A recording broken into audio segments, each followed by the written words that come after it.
Casi todo lo que un químico hace involucra mezclar cosas, por lo que pienso que ahora sería un buen momento para introducir ideas relacionadas con lo que son las mezclas. Mezclas. Y en particular quiero hablar acerca de las mezclas homogéneas. Homogéneo implica que se hicieron, que se homogeneizó, pero voy a escribir acá mezcla homogénea. Y ahora probablemente se están preguntando qué significa esto de homogéneo. Significa que tiene una composición y estructura uniforme. Y la palabra más común es que podemos encontrarnos de repente es homogeneizado. Esto lo podemos ver en la leche. Muchas veces los paquetes de leche dicen leche homogeneizada. Yo no sé si ustedes han tenido el privilegio de algún momento ordeñar una vaca, pero si lo hacen en algún momento, van a ver que queda en la capa superior de la leche, tenemos una capa de grasa o crema, y todo lo que está más abajo es más líquido. Y cuando la leche se homogeneiza, lo que se está haciendo es asegurarse de que esta grasa se dispersa uniformemente por toda la leche. Y eso es por lo que en los paquetes de leche se escribe leche homogeneizada, y vemos que la leche es cremosa a lo largo de toda su composición, y no solamente en la parte superior. Y así todos podemos disfrutar de una leche rica y más suave. Y bien, eso es lo que significa homogeneizar. Una mezcla homogénea significa lo mismo, así que es de composición y estructura uniforme. Y lo que tenemos que hablar ahora es de qué tan grandes son las partículas que están diluidas en esa mezcla. Si tuviéramos una situación en la que las partículas son más grandes de 500 nanómetros, y esto no es grande, porque recordemos que un nanómetro es 1 por 10 a la menos 9 metros. O sea que son muy pequeñas, pero si tenemos partículas mayores a este tamaño diluidas en, digamos, agua, o puede ser algún otro solvente, lo que tenemos es una suspensión. Y una de las características que la gente asocia con una suspensión es que lo que sea que estamos suspendiendo, o lo que sea que estamos mezclando, digamos que tengo acá una suspensión, puede ser que sea agua, y tengo unas partículas grandes aquí, que estas partículas se van a quedar en el agua por una determinada cantidad de tiempo, pero eventualmente van a decantar hacia el fondo, o pueden eventualmente también flotar por encima del agua. Eso dependerá de la densidad de las partículas. Y la cuestión es que para tenerlas en un estado de suspensión, tendríamos que sacudir esa botella o recipiente en el que tenemos la suspensión. Uno de los ejemplos que se me ocurren es la pintura. Cuando pintamos un muro, una pared, tenemos que agitar bien la lata antes de pintar, si no, el color en la pared no va a quedar de una manera uniforme. Y un segundo ejemplo con el que me siento más emocionalmente involucrado es la leche chocolatada, porque cuando mezclamos el chocolate con la leche se ve homogéneo, se ve lindo, y a veces podemos ver unos puntitos de chocolate flotando en la leche. Bueno, al menos eso pasa cuando yo lo preparo, pero si dejamos pasar un periodo de tiempo, eventualmente vamos a ver que esas partículas de chocolate se van acumulando en el fondo del vaso. Y se va todo el chocolate para el fondo. Pero bueno, ustedes creo que ahora ya están teniendo la idea. La idea es de que en una suspensión, cuando tenemos partículas de más de 500 nanómetros, como es en el caso de la pintura o la leche chocolatada, la mezcla se separa. Y ahora, si fuéramos a tener un rango que es un poco más chico, digamos que de 2 a 500 nanómetros, lo que tenemos es un coloide. Coloide. Así es como se escribe. Y la primera vez que yo escuché esta palabra, recuerdo que era adolescente, estaba con un amigo, y ambos pensamos que era una palabra muy apropiada para describir algún problema gastrointestinal, pero resulta que no es un problema gastrointestinal, describe una mezcla homogénea, y en este caso las partículas son lo suficientemente pequeñas como para permanecer suspendidas. Quizás habría que llamarla suspensión permanente. Digamos que acá tengo la mezcla, este es el recipiente, esto es un poco de agua. Bueno, no tiene por qué ser agua, puede ser cualquier otra sustancia, incluso aire. Y las partículas son lo suficientemente pequeñas como para permanecer suspendidas. En este caso la densidad, o mejor dicho, cuando las fuerzas intermoleculares de las moléculas que están presentes aquí en este coloide superan a la fuerza que hace tender a las partículas a salir de la solución en cualquiera de las direcciones.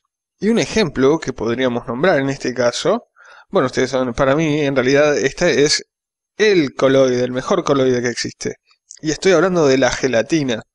Las moléculas de gelatina permanecen suspendidas en un líquido.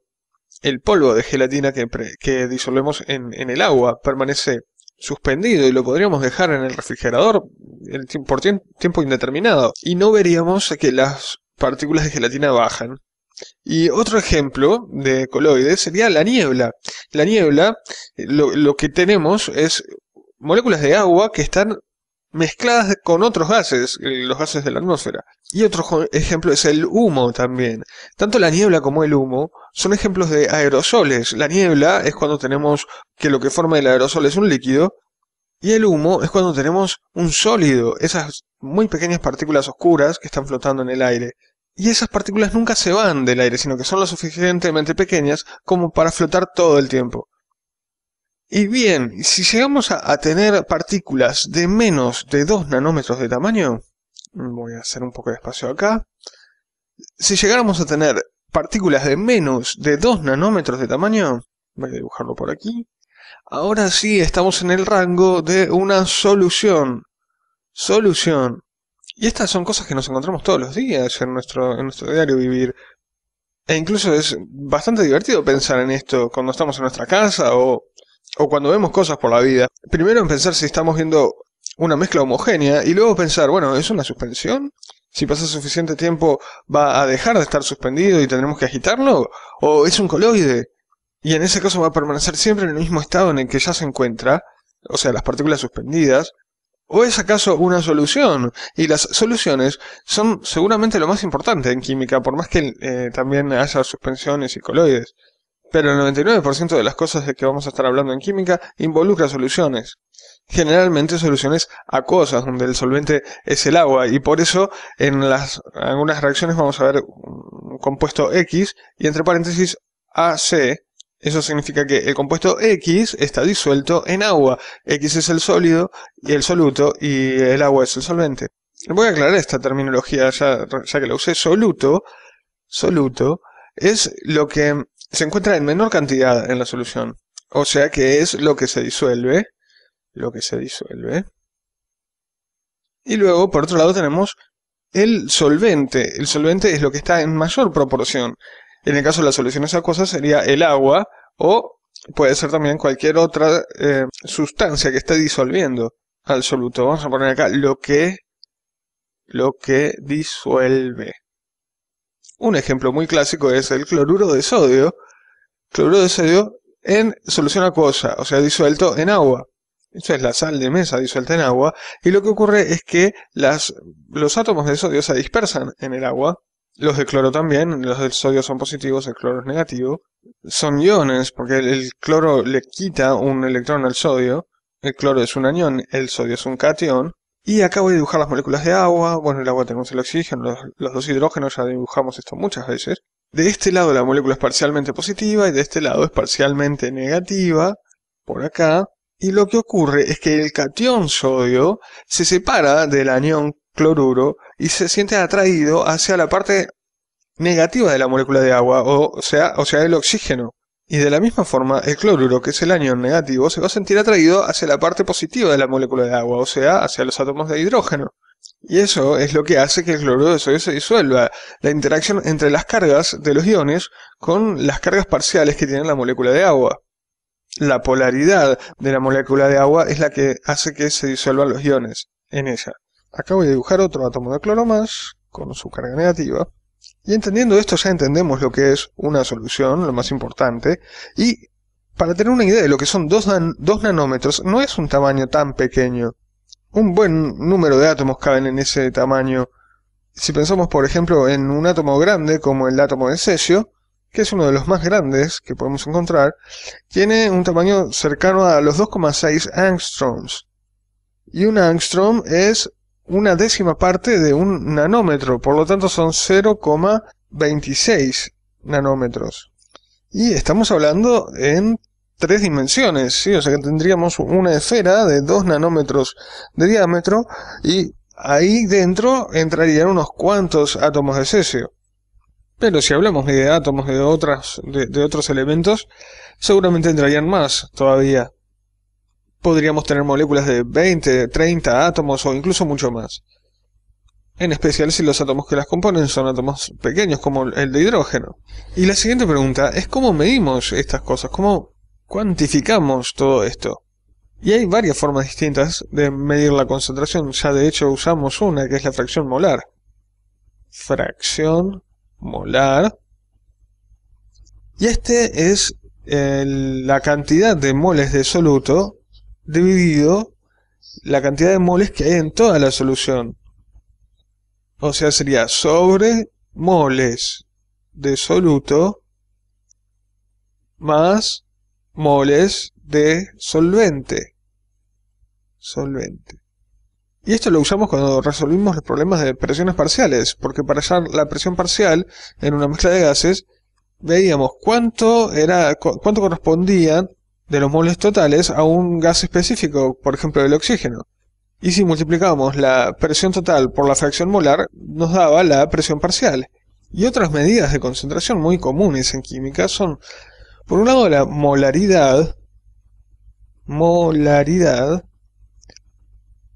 y por otro lado, un poco menos frecuente quizás, es la molalidad. No hay que confundirlas, esa es molalidad. Y la molaridad corresponde a los moles de soluto dividido entre los litros de solución. En realidad, cuando hablamos de gases, la molaridad no es la concentración más apropiada. ¿Por qué digo esto? Porque en gases, recordemos, P por B es igual a NR por T. Eso significa que el volumen, o sea, los litros de solución, van a estar cambiando con la presión y con la temperatura. Y por lo tanto nos va a estar variando la molaridad con esas dos variables. La molaridad en realidad es mucho más útil cuando hablamos de líquidos en los que los cambios de temperatura o de presión no nos cambian tanto el volumen de la solución. Es prácticamente imperceptible y en términos prácticos el volumen de un líquido no varía con la temperatura o la presión. O al menos no lo hace de una manera tan evidente como lo hacen los gases.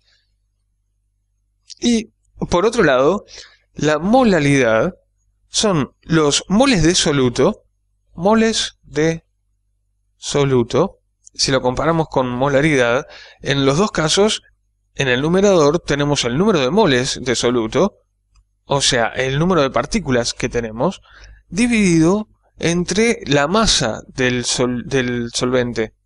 Y en el caso de los gases, la molaridad es una medida de concentración bastante más apropiada, podríamos decir. Ya que los moles de soluto no cambian con la presión y la temperatura, y la masa tampoco lo hace. Solamente cambia si agregamos o quitamos solvente.